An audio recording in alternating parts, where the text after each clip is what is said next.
Welcome to the Mama Time podcast, where we dive into all things wellness to support and empower you on your journey through pregnancy and motherhood. I'm Charlotte, your host, a proud mama of 3 and a pre- and postnatal yoga teacher. My mission is simple: to help mothers like you feel your best. In this podcast, I'll share practical tools, heartfelt stories, and nurturing practices to help you reconnect with yourself through the ever-changing seasons of motherhood.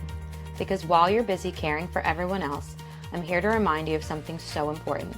You matter too. You are worthy of prioritizing your well-being, and when you do, it creates a ripple effect that transforms not just your life, but the lives of those around you. Along with sharing my own experiences and resources, I'll be chatting with inspiring fellow mamas who are passionate about supporting other women. Together, we'll have honest, heart-centered conversations about their journeys and the transformative tools they rely on to thrive in motherhood so you can thrive too. So take a deep breath, get comfortable, and let's get into today's episode. Are you ready?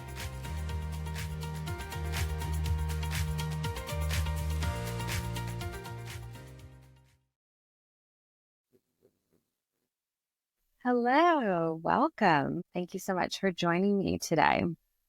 So it's just me today because I wanted to take myself through the same kind of questions that I'm taking guests on in each episode so that you as a listener can get to know me and my story as a host and what brought me to where I am today and why I'm so passionate about what I'm passionate about with sharing all these beautiful resources with pregnant women and mothers.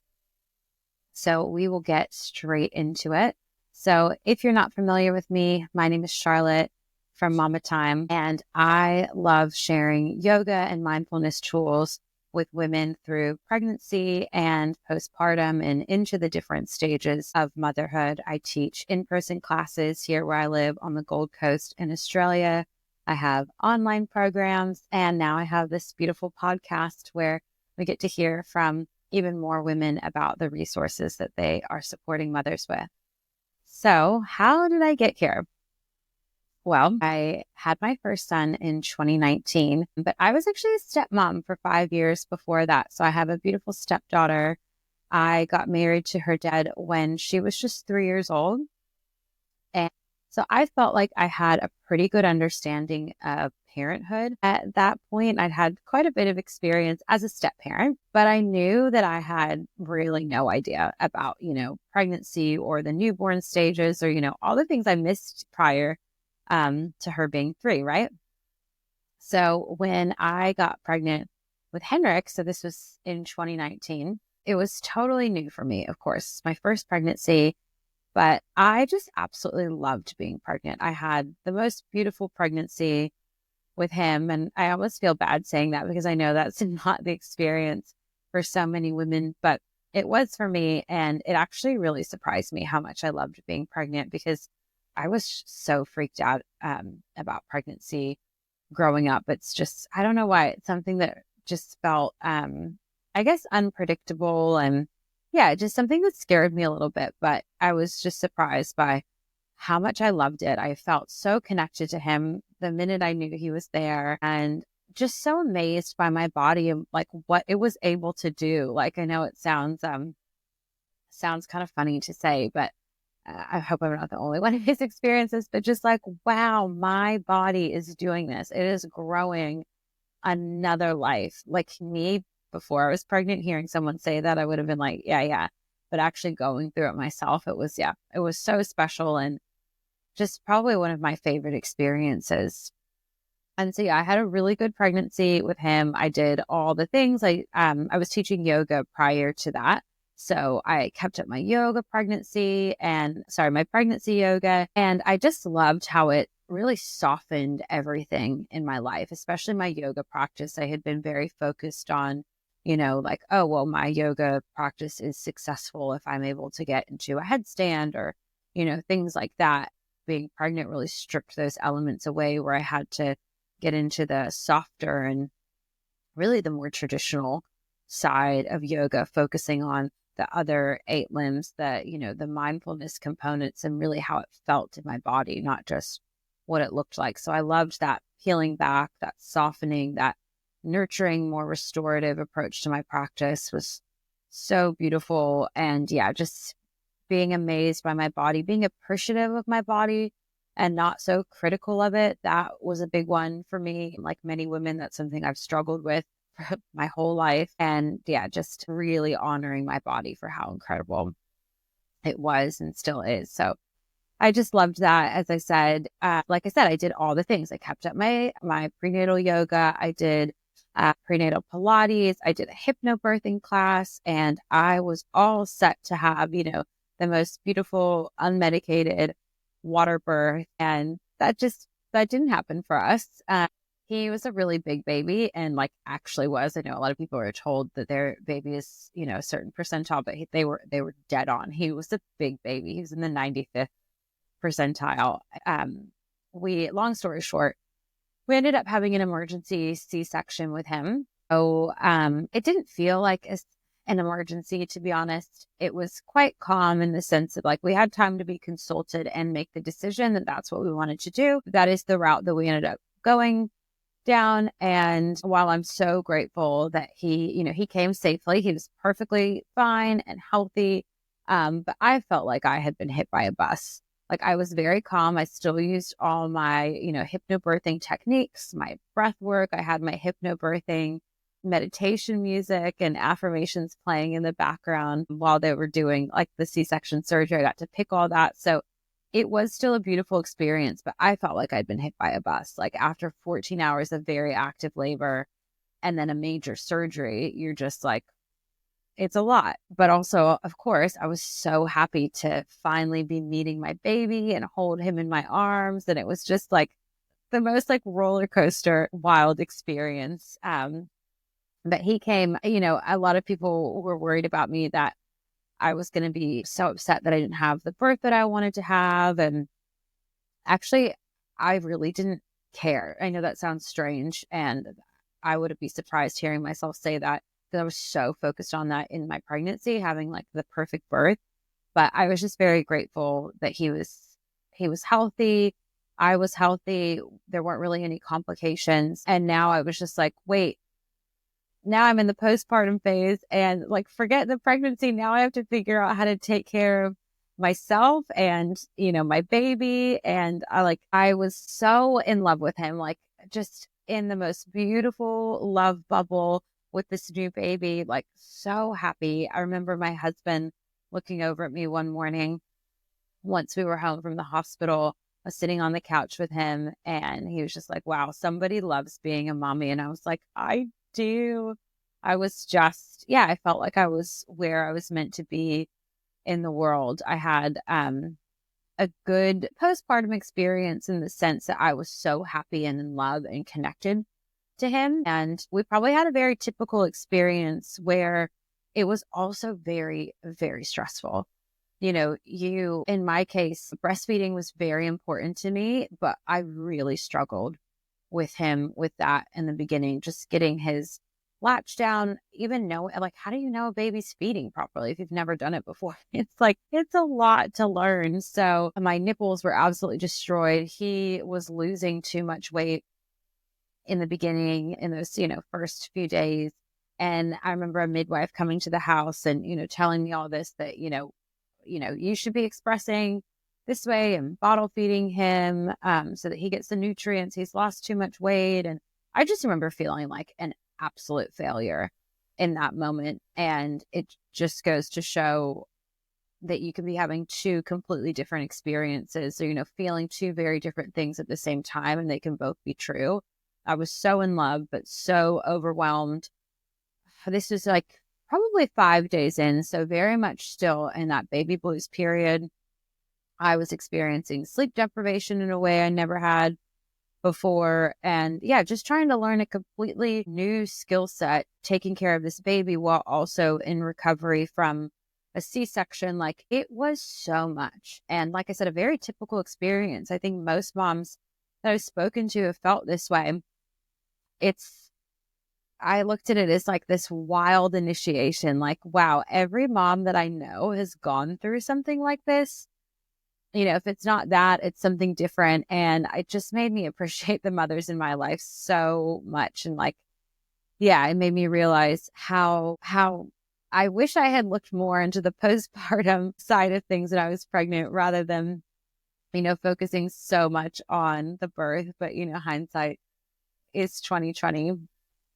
And, he once we got past that initial breastfeeding, learning curve, he's doing amazing. And I had such a good experience with him postpartum after that. But still, you're learning and you're growing as your baby learns and grows as well. So each stage, you're trying to figure things out and figuring out, okay, how much information do I need to take in? Because I'm definitely an over Googler, over analyzing things and like comparing myself to other people. And you learn to check in with your intuition and what feels good for you and right for you and your baby. So we had, that whole experience. When he was about 3, then I had his little brother, Ivor, and I had a really beautiful pregnancy with Ivor as well. Very similar to Henrik. I felt so much bigger. And one, he was a big baby as well, of course. That is, my husband and I are both tall. We were obviously never going to have small kids, but he also had some extra water as well. And then, being a mom to a toddler while also being pregnant is a completely different experience than your first pregnancy, but very healthy, very good. We ended up going with a planned C-section for him because, like I said, he was a big baby as well. And that ended up being the right route for us and very different experience to my first C-section as this one was planned. I didn't have the whole labor and all of that. So that all went very, very smoothly. We came home from the hospital a few days later. He was absolutely beautiful. And then he was probably about 5 days old when we brought him back to the hospital because we noticed a decrease in his energy levels. Like when we started having to wake him up for feeds. And like, I just knew in my mom intuition that something was not right. So I brought him back to the hospital and, we didn't know what was wrong for a while in the emergency room. They basically hit the panic button, had to bring all the doctors in. And that was a new experience for me. I didn't see postpartum going that way. I was like, okay, this will be harder because I have another kid this time, but at least I know what I'm doing. Where, yeah, life just throws you spanners sometimes. So it was definitely a more difficult postpartum experience with Ivor for that reason, because of the low blood sugar. We eventually got that figured out, sorted, and came home a couple days later. But then a few weeks later, sort of started noticing similar signs of decreased energy levels and just being less responsive. So brought him back to the hospital thinking it was a similar issue. Same thing. Basically hit the panic button in the ER. I don't know what this is called, but that's what I call it, the panic button, where all the doctors come rushing in because his heart rate was going over 300.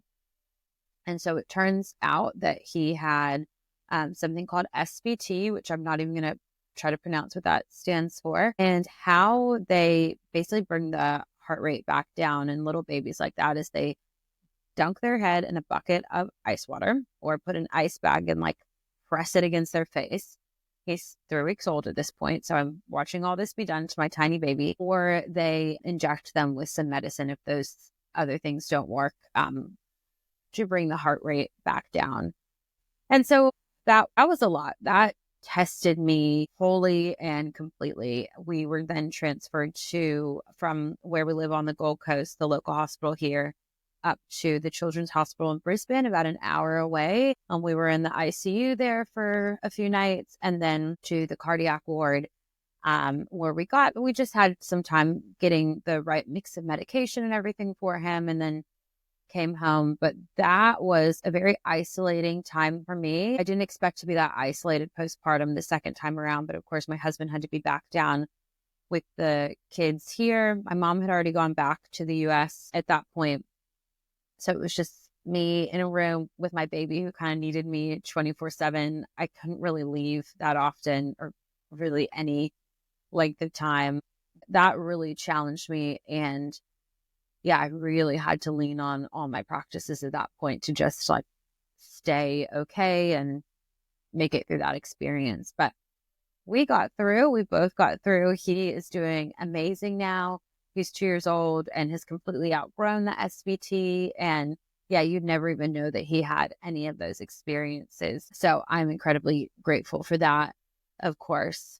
Yeah. And so where does yoga and mindfulness fit into all of this for me? As I mentioned, that's what I'm really passionate about, because I absolutely lent on yoga and mindfulness through my pregnancies to prepare me for the birth, for the postpartum, the physical components of yoga, just keeping my body strong and feeling good, the strengthening, the stretching through pregnancy to help as your body is growing is just incredible to be able to do that in a safe way. And the mindfulness components, the meditations, like especially in my first pregnancy where I was preparing for this natural birth, I did so many meditations to help get me ready for that. And even though, like I said, it didn't work out that way, it still helped me have a very calm, peaceful birth. Even though it was a C-section, I was in the right frame of mind to handle what was happening and just trust that my baby was coming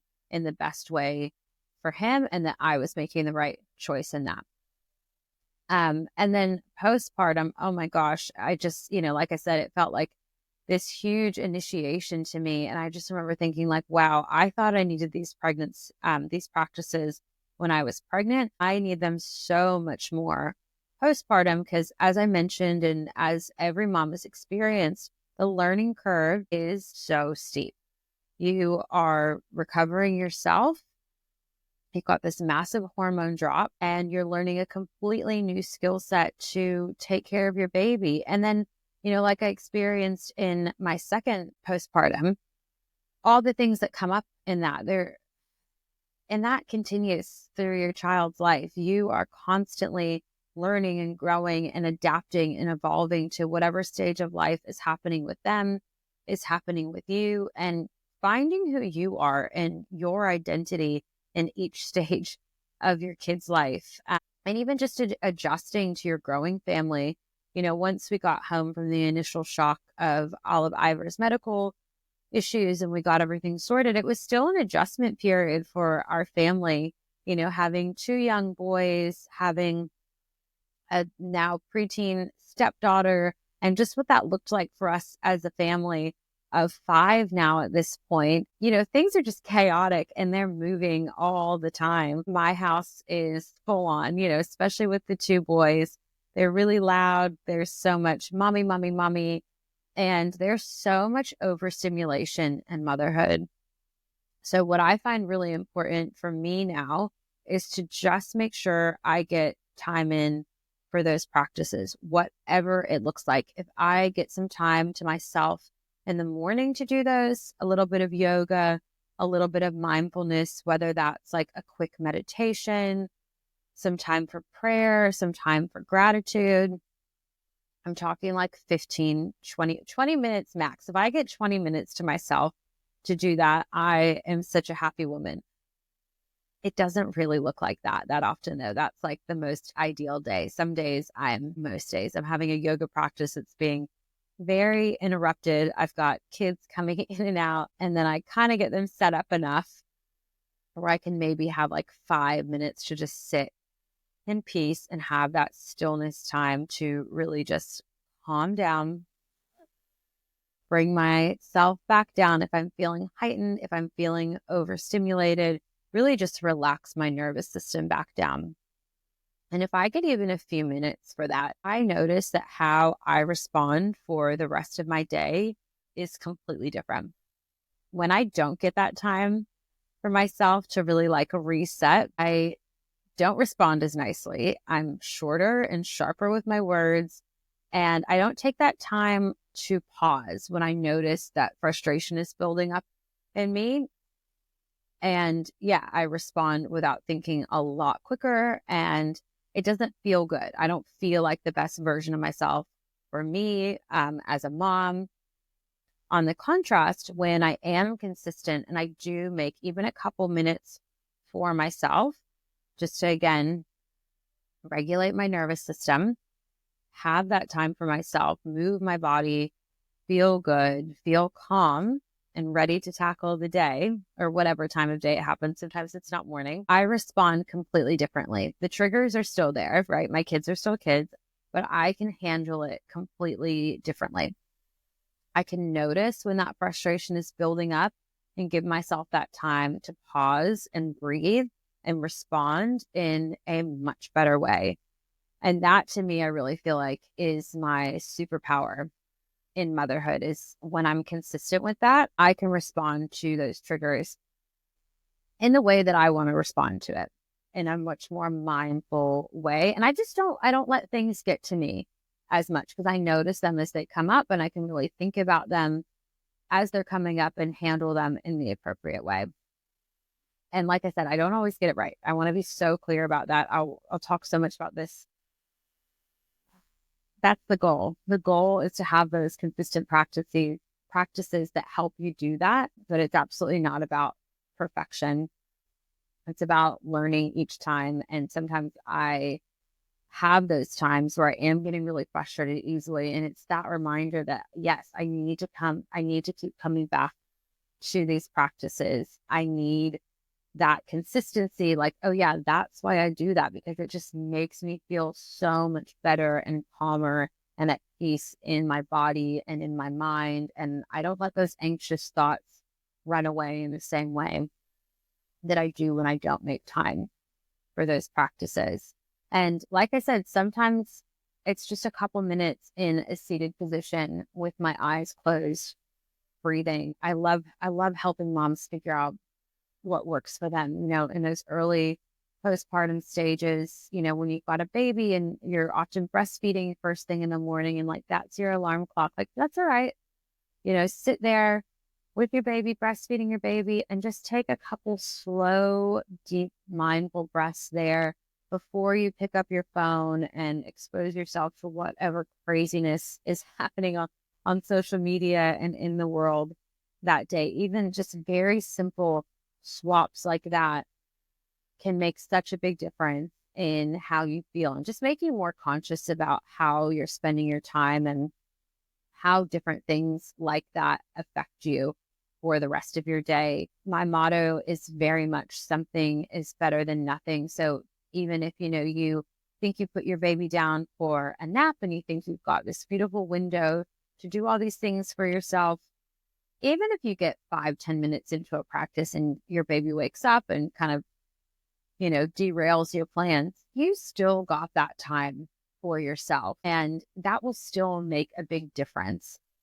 It's finding those pockets that work for you. And yeah, just being gentle with yourself in this season of life, figuring out what's actually going to fit into your life as a mom. Because if I try to do the same routine that I was doing before I had kids, it's just more frustrating because I don't have the time and space for that. So yeah, I'm always about setting yourself up for success with what works for you and your schedule, but also kids in life are unpredictable. So if that gets derailed, scaling back to what does work for you, and yeah, just making the most of the time that you do have. It doesn't have to be a long practice to make a really big impact for your day. Even if it's just, taking a walk with your baby in the pram and just being able to walk without anyone talking to you for a few moments, like that can be so amazing as well. So that's a little bit about me and my journey. I hope that resonated with you and that helps you feel a little bit seen in your journey in motherhood as well. And I want to end this session by just asking the same 3 questions that I ask all of my guests. So the first one is, what advice would you go back and give yourself in your first pregnancy? So for me, that would be definitely researching more about the postpartum stage of things rather than just, the pregnancy and the birth. I think had I taken the time to look up, a little bit more about what my baby's needs were going to be in that stage, but also, importantly, my own as well, and taken time to think about, what I wanted that time period to look like, what sort of boundaries I wanted to set up around visitors and things like that, I really could have set myself up much better to have. I would still have a lot of stuff going on, but I wouldn't have the other stresses, and I would have been a lot more informed there as well. So definitely my biggest piece of advice for pregnancy. And then as a new mom, what advice would I go back and give myself then? I'd probably go back and tell myself, I would just reassure myself that yes, this is really hard, but you're doing okay and you are going to figure it out. You don't need to have all the answers right now. You don't need to Google every piece of information. You are on the right track of figuring out what works for you and what works for your baby. And it is a learning curve, but you will get there with each stage that you go through. And I hope that helps moms that are in the throes of postpartum right now, that, yeah, I would tell that to every mom, that you will get there. You are figuring it out and you are doing a really good job, even if you don't feel like you've got it all figured out. No one does. We are all learning as we go with each kid, with each phase of that kid's life. We're all figuring it out as we go.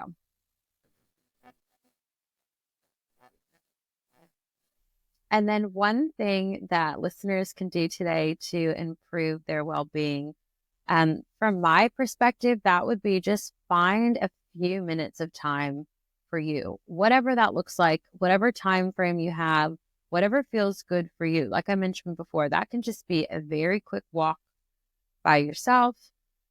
That can be finding a quiet seat somewhere and just taking a few deep breaths, feeling your shoulders release down, feeling the body soften, just letting yourself relax and finding a bit of calmness in your day, whatever feels good for you.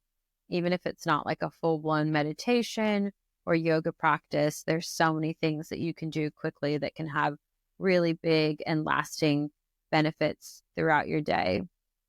And not getting distracted by other things that we think of as relaxing. So for example, if you have a couple moments to yourself, are you putting on a TV show or grabbing your phone and scrolling through social media and not really relaxing, but actually just finding another distraction or way to numb out? I do it too. But if you actually look at the time you have and you're more mindful about not using your time for things where you're like, what did I even just do with those minutes? If you just take like 5 minutes of that time and dedicate it to yourself in a way that actually calms down your nervous system instead of contributing to the overstimulation, you will feel a massive difference. So I hope you have enjoyed today's episode. I've really enjoyed having this chat with you, and I can't wait to go on this journey with you as we bring other guests on the show that are going to share their beautiful resources with you. I'm so excited for all the amazing conversations we're going to have and all the amazing insights we're going to get out of it as well. I'll see you next time. Thank you so much for spending time with me today. I hope you found inspiration and empowerment in this episode. If you enjoyed it, I'd be so grateful if you could share it with another mom who could use a little extra support or encouragement. By sharing, you're helping us build a community of strong, empowered mamas who are thriving in motherhood together. If you have a moment, please leave a quick review and rating. It really helps more moms like you find the show and feel supported on their journey. For more simple and transformative practices, come connect with me on Instagram at mama_time_yoga. I'd love to hear from you. Don't forget to hit follow so you never miss an episode. And until next time, take care of yourself, mama. You've got this.